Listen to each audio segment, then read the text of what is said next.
तुम्हें कितनी बार बताया है, मेरे तैयार होने से पहले मेरा नाश्ता तैयार हो जाना चाहिए। शादी के 25 सालों बाद भी मुझे क्यों बार बार एक ही बात बतानी पड़ती है लता? तुम्हें क्या, तुम तो आराम से घर पर रहोगी, मुझे काम पर जाना पड़ता है। तुम हो कि हमेशा बेवकूफ़ों जैसी हरकत करती हो। अगर तुम यह जानबूझकर करती हो तो याद रखना, मुझसे बुरा कोई नहीं होगा। आज भी प्रशांत का पारा चढ़ा हुआ था। इन कटु शब्दों में अपना गुस्सा उतारते हुए, गीला तौलिया कुर्सी पर फेंकते हुए प्रशांत गुस्से से लता की तरफ देखने लगा। लता के लिए प्रशांत का यह बेवजह का गुस्सा कोई नई बात नहीं थी। वह महीने में 3-4 बार ऐसे ही लता पर बरस पड़ता था। पहले पहले लता उसका विरोध किया करती थी, लेकिन जब कई सालों तक प्रशांत में कोई बदलाव नहीं दिखा तो लता ने खुद को ही बदल दिया। अब प्रशांत के कुछ भी कहने से लता को कोई फर्क नहीं पड़ता था। प्रशांत की हर बात वो चुपचाप सिर नीचा झुकाए सुन लेती थी। शादी के पहले 5 साल तक लता ने पूरी कोशिश की थी प्रशांत को बदला जाए, लेकिन फालतू का गुस्सा करना और बाद में लता को भला बुरा कहना, यह मानो उसकी आदत बन गई थी। कोई भी वाद विवाद होता तो प्रशांत सीधा लता को बोल देता, अगर मैं तुम्हें अच्छा नहीं लगता तो क्यों नहीं चली जाती अपने मायके, क्यों रहती हो मेरे साथ? इतना सब कुछ होने के बावजूद लता प्रशांत के साथ ही रहती थी, क्योंकि उसे अपनी बेटी की फिक्र थी। और वह जाती भी तो कहाँ, अपने बूढ़े हो चुके माँ बाप को इस उम्र में परेशान करना वह नहीं चाहती थी। समाज और लोग क्या कहेंगे, यह भी तो उसे देखना था। वह इतनी पढ़ी लिखी भी तो नहीं थी कि खुद जाकर कोई नौकरी कर ले और अपना और अपनी बेटी का पालन पोषण कर सके। लता को अब अपनी फिक्र नहीं थी, उसको फिक्र थी तो बस अपनी शादी लायक हो रही बेटी की। लता नहीं चाहती थी कि पति पत्नी के झगड़े की वजह से काव्या डिस्टर्ब हो। काव्या की पढ़ाई पूरी हो चुकी थी, उसके लिए अब शादी के रिश्ते आने लगे थे। कई महीने बाद एक अच्छा रिश्ता आया। रिश्तेदारों और पहचान के लोगों ने भी लड़के के बहुत गुणगान किए थे। प्रशांत एक शाम अपनी बेटी के पास बैठकर उसे बताने लगा, काव्या बहुत अच्छा लड़का है, पढ़ा लिखा है, बड़ा घर है, बहुत अच्छी नौकरी है। ऐसे रिश्ते बार बार नहीं आते बेटा, इस बार मना मत करना। काव्या अपने पिता से ज़्यादा बात नहीं करती थी।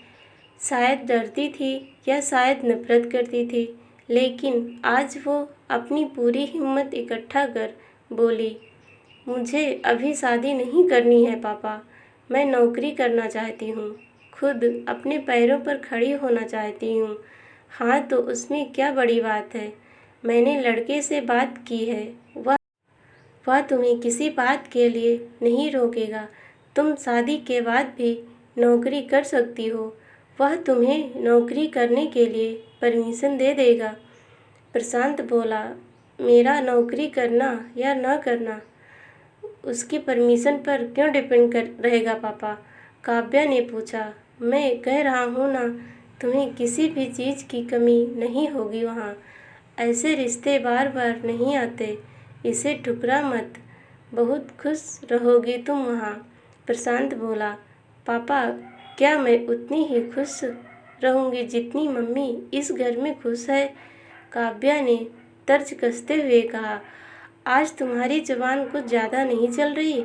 प्रशांत गुस्से से आंखें बड़ी करते हुए बोला, पापा मुझे शादी ही नहीं करनी है, क्योंकि शादी के बाद अगर वह लड़का आपके जैसा निकला तो मैं क्या करूँगी? मुझे आपके जैसा जीवन साथी नहीं चाहिए जो बिना बात के मुझ पर हमेशा चिल्लाए। मुझे कुछ भी अपनी पसंद का लेना हो तो 10 बार सोचना पड़े, कहीं वह नाराज़ न हो जाए। मेरी तबीयत कैसी भी हो उसे परवाह ना हो, रोटी थोड़ी सी मोटी बन जाए तो घर सर पर उठा ले, उसकी चेक बुक ना मिले तो भी मेरा ही दोस्त निकाले और हर छोटी मोटी बात पर मुझे मायके जाने के लिए कहे। काव्या ने अपना दिल खाली करते हुए पापा से सब कह दिया। प्रशांत का गुस्सा 7वें आसमान पर था, लेकिन उसके मुंह से एक भी शब्द नहीं फूट रहा था। वो काव्या की बातें सुन रहा था। काव्या उतना ही बोलकर चुप नहीं हुई। आज पहली बार वह अपने पापा के सामने इतना कुछ बोल रही थी। पापा, आपने माँ के साथ हमेशा गलत व्यवहार किया है। आप अपने ऑफिस का गुस्सा बिना सोचे समझे माँ पर उतार देते हैं। कभी इस बात की परवाह भी नहीं करते कि उन्हें कैसा लगता होगा। आपकी बातें सुन सुन माँ ने अपना स्वाभिमान खो दिया। प्रशांत आज पहली बार अपने किए बर्तावों को महसूस कर पा रहा था। वो इतना ही बोल पाया, जो तुम्हारा मन है वो करो, मैं तो इतना बुरा हूँ ना। काव्या ने प्रशांत का हाथ पकड़ा और बोली, पापा, मुझे सिर्फ एक सवाल का जवाब दे दो। क्या आप चाहेंगे कि मेरा पति आपके जैसा हो? अगर आपका जवाब हाँ है तो कर दीजिए मेरा रिश्ता आज ही, और ना है तो मुझे आत्मनिर्भर बनने दीजिए। प्रशांत कुछ भी ना बोल पाया और वहाँ से चुपचाप बाहर चला गया। आज उसे लता के सामने जाने में शर्म आ रही थी।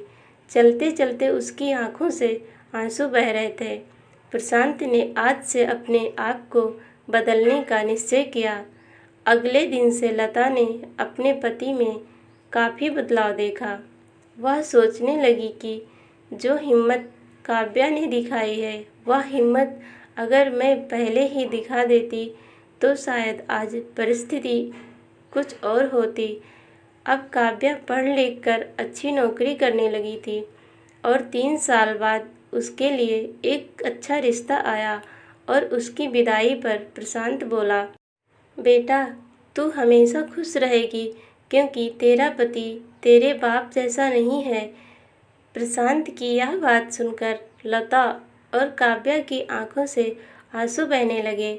दोस्तों, हमारे समाज में औरतों को भले ही देवी का दर्जा दिया जाता है, लेकिन वह स्वतंत्रता नहीं दी जाती है जो उन्हें देनी चाहिए। उन्हें बचपन से ही बताया जाता है कि वह पराया धन है। स्कूल से आने में देर हो जाए तो पिटाई की जाती है। मोबाइल पर बातें करते हुए दिख जाएं या खिड़की से झांकते हुए दिख जाएं तो शक किया जाता है। माँ बाप का घर तुम्हारा घर नहीं है, पति का घर ही तुम्हारा घर है। जीवन भर यह सब उसे बता बता कर उन्हें ससुराल भेज दिया जाता है और एक दिन किसी छोटे मोटे झगड़े में ससुराल वालों से उन्हें सुनना पड़ता है कि इस घर को छोड़ दो और मायके चले जाओ। अब आप ही बताओ दोस्तों, ऐसी स्त्रियों का सच्चा घर कौन सा है? आखिरकार वह किस घर को अपना घर कहें? हमेशा की तरह पूरी कहानी पढ़ने के लिए धन्यवाद दोस्तों।